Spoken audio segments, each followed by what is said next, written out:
Selamat datang di video kami.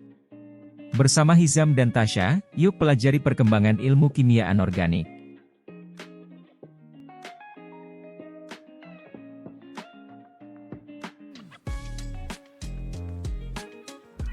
Kimia merupakan ilmu tentang materi, sifatnya, strukturnya, perubahan atau reaksinya, serta energi yang menyertai perubahan tersebut. Kimia secara khusus dibagi menjadi beberapa bidang utama, yaitu kimia analisis, kimia organik, kimia fisik, biokimia, dan kimia anorganik. Adapun materi yang akan difokuskan dalam video ini adalah kimia anorganik.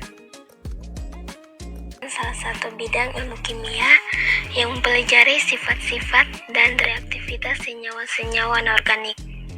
Semua senyawa anorganik mencakup semua senyawa kimia, kecuali yang berupa rantai atau cincin atom-atom karbon yang biasa disebut senyawa organik.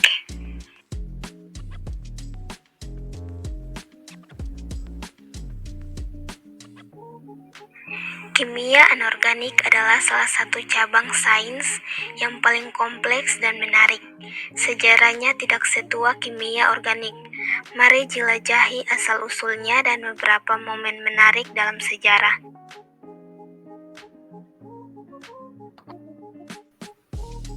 Pada zaman dahulu, logam memainkan peran penting dalam banyak aspek peradaban manusia dan telah menentukan usia sejarah manusia. Periode waktu sekitar 3300 sebelum Masehi hingga 1200 sebelum Masehi sering disebut sebagai zaman perunggu. Selama periode ini, nenek moyang kita pertama kali mulai menggunakan logam dan belajar mencampur berbagai elemen dengan tembaga yang membuat paduan yang kuat, disebut perunggu.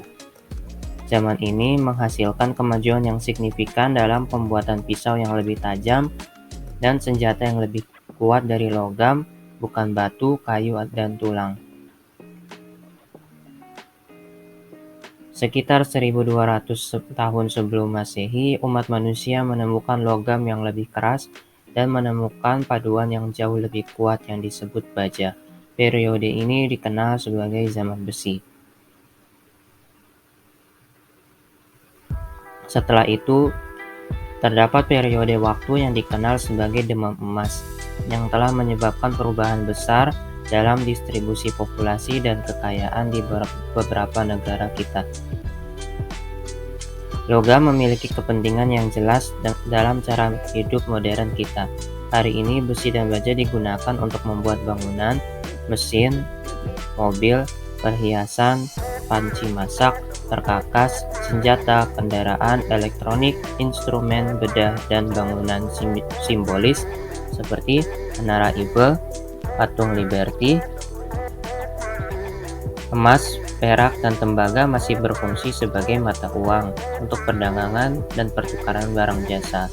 Oleh karena itu, banyak ahli kimia yang mencoba mengubah banyak zat menjadi zat atau senyawa yang dapat menjadi emas.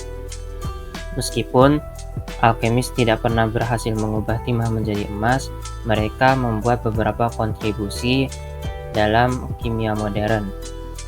Asam basa kuat ditemukan termasuk asam nitrat, asam sulfat, asam klorida,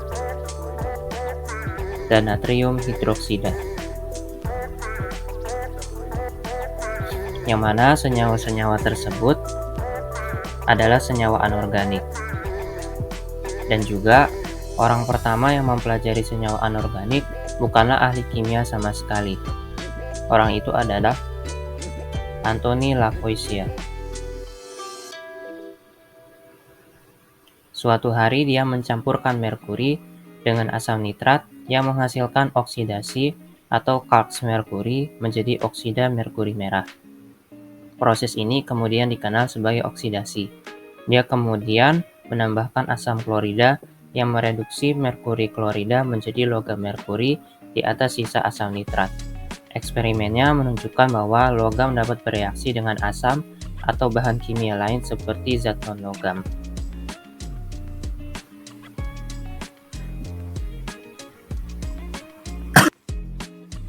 Dengan adanya percobaan yang dilakukan oleh Anthony Lavoisier, para kimiawan tidak hanya tertarik untuk menjelaskan bagaimana bahan bereaksi bersama.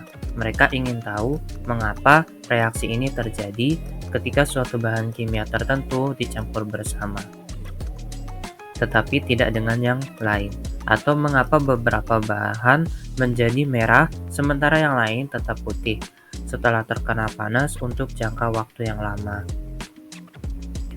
Pada tahun 1811, Joseph Louis Gay-Lussac menemukan bahwa ketika gas dipanaskan, volumenya meningkat. Ini disebut hukum gas dan menjelaskan mengapa zat bereaksi berbeda terhadap panas daripada jika dibiarkan sendiri.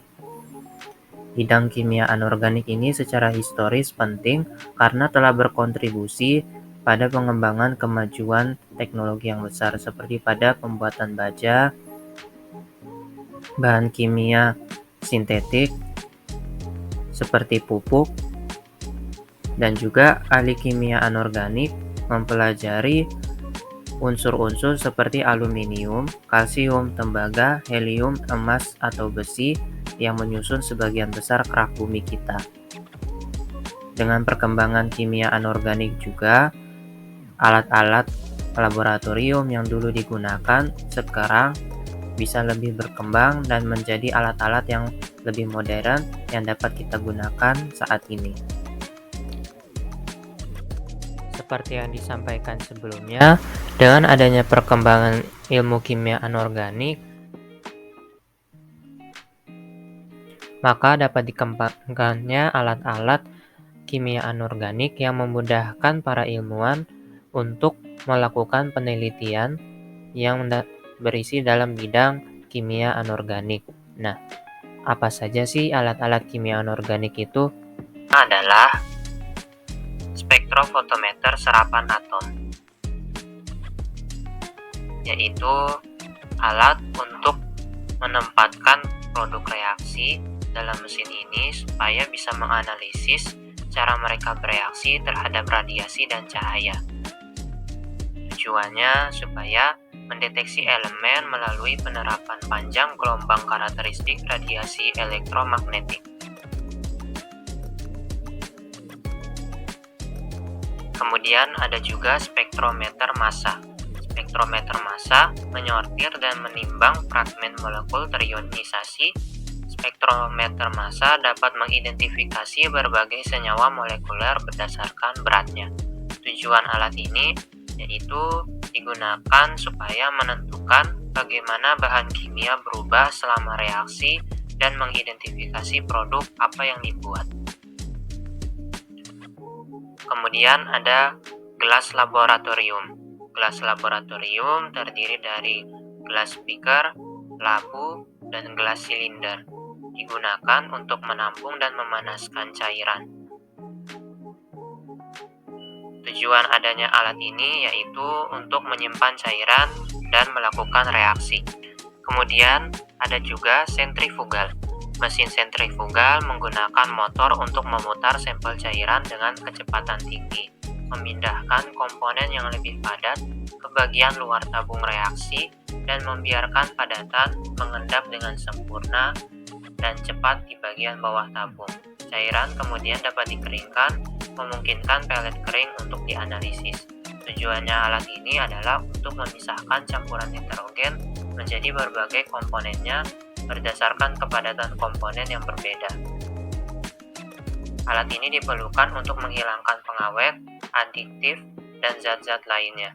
Sentrifugal juga berputar ke bawah dan mengisolasi padatan yang dihasilkan oleh reaksi. Kemudian ada peralatan kromatografi. Peralatan kromatografi adalah alat yang digunakan untuk memisahkan dan memurnikan komponen suatu campuran untuk digunakan nanti. Peralatan ini dapat digunakan untuk teknik preparatif atau analitis. Tujuan adanya alat ini supaya bisa memisahkan atau menjadi alat pemisahan analisis kualitatif dan kuantitatif dari campuran dan senyawa kompleks. Kemudian ada corong pemisah. Corong berbentuk kerucut ini memiliki katup di bagian bawah yang secara selektif memungkinkan cairan masuk. Tujuan dari adanya alat ini untuk memisahkan lapisan cairan yang tidak bercampur atau untuk menjatuhkan cairan.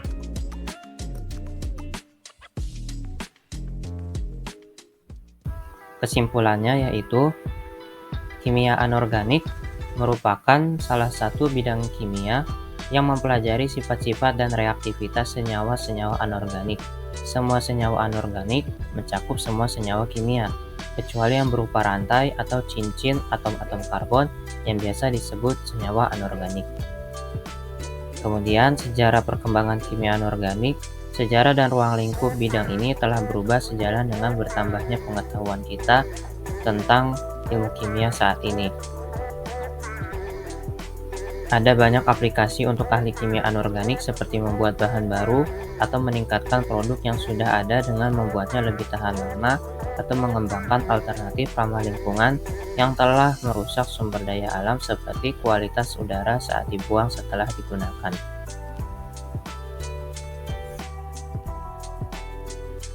Terima kasih sudah menonton video ini. Jangan lupa like, komen, dan subscribe.